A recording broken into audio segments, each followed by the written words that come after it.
Sup, Rotten? I know the title sounds a little crazy, but hear me out first, okay? I'm aware Apple Silicon was a huge leap forward for both Apple and Macs, and quite frankly, I feel a little spoiled using them considering how good they are. But they're not perfect. So I have two MacBooks here. Can you spot the differences? I'll give you a second to figure it out. Psych! That was a trick question. Of course these builds look almost exactly the same, because they are. But just like anyone who thought you were ugly would try to make you think, it's the inside that counts. And they're right.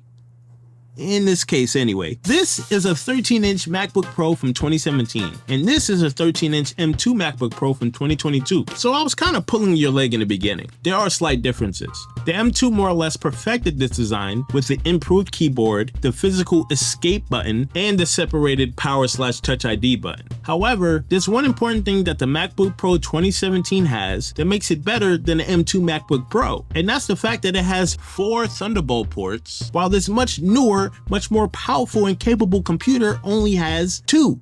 And even the redesigned 14 and 16-inch Macs have 3 at most. And this is what I mean. It's things like this that makes me so frustrated at the fact that the MacBook Pro with the way inferior chip still takes the cake in areas that I feel like a lot of us have long since forgotten.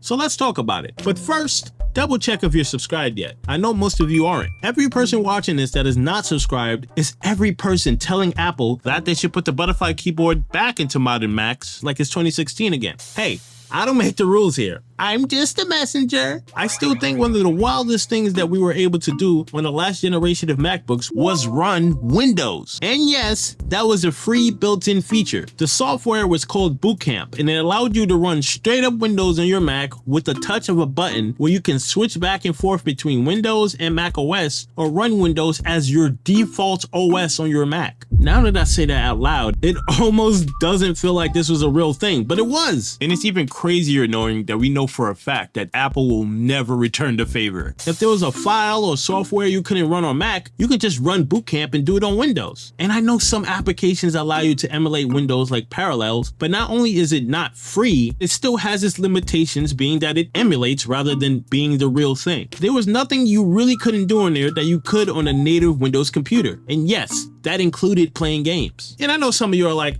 there's no way the Mac could even properly handle playing the games I play, even if it could run on Windows. And you know what? You'd be right. If it wasn't for the fact that these MacBook Pros could also support external GPUs. That's right. You were able to give your Intel MacBook Pros graphics more juice with eGPUs that would boost the performance of both professional apps and 3D gaming. So the sky was truly the limit. You were able to run Assassin's Creed Odyssey and Final Cut Pro at the same time on the same device. And we got rid of it? Another tragic difference between the two, despite both being base models, is the monitor support. And I want you to take a wild guess on which one is the more limiting one. Man, who else would be upset? If they couldn't use the triple portable monitor made by OiWalk, the sponsor of this video. Do you relate to this image?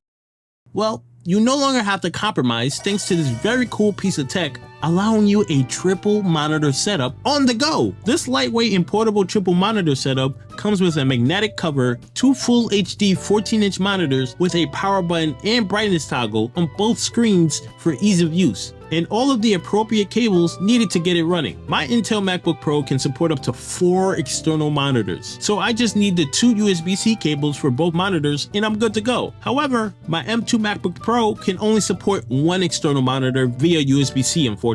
So in this case, I would use 1 USB-C cable for 1 monitor screen and 1 USB-C to HDMI adapter for the second screen. All you have to do to use it is have your laptop upright, pull on the right side mechanism until it can wrap around the screen of your laptop with its rubber grip, and keep it leveled with the hinges up top. Adjust the kickstand on the back to your viewing preference, attach the respective cables for power, and that's it. You're one proud owner of a lightweight, portable triple monitor setup with excellent build quality. So if you're through with compromises and want to turn your laptop into a productivity machine, there's a link provided in the description below to check it out yourself. And special thanks to OiWalk for sponsoring this video. Now, even though these are features I feel like a bunch of people can benefit from, now that we live in an Apple Silicon world, I am overall satisfied with the change and have no desire to return to Intel MacBooks anytime soon. But man, running Windows and having 4 USB-C ports that can support just as many external monitors monitors sure would be nice though. And I'm not even saying I would use all of that, but it's just nice to have, you know? But hey,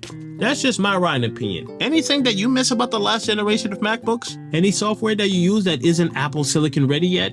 Let me know in the comments. And shout out to my Ryan Poe patrons, Vasco and Franco Beck, for supporting me on Patreon. Relevant links will be provided in the description below. And support the video if you want to see more content from me. I want to someday make this more of a thing, but I can't do it without your help. Thanks for watching. And if you want to see more of me, you know what to do. I once saw a post about someone missing the old Intel Macs because they live in a cold place and the Macs would make their lap warm. And I'm like, brother, what? If you don't enjoy that Apple Silicon and get a blanket, what's wrong with you?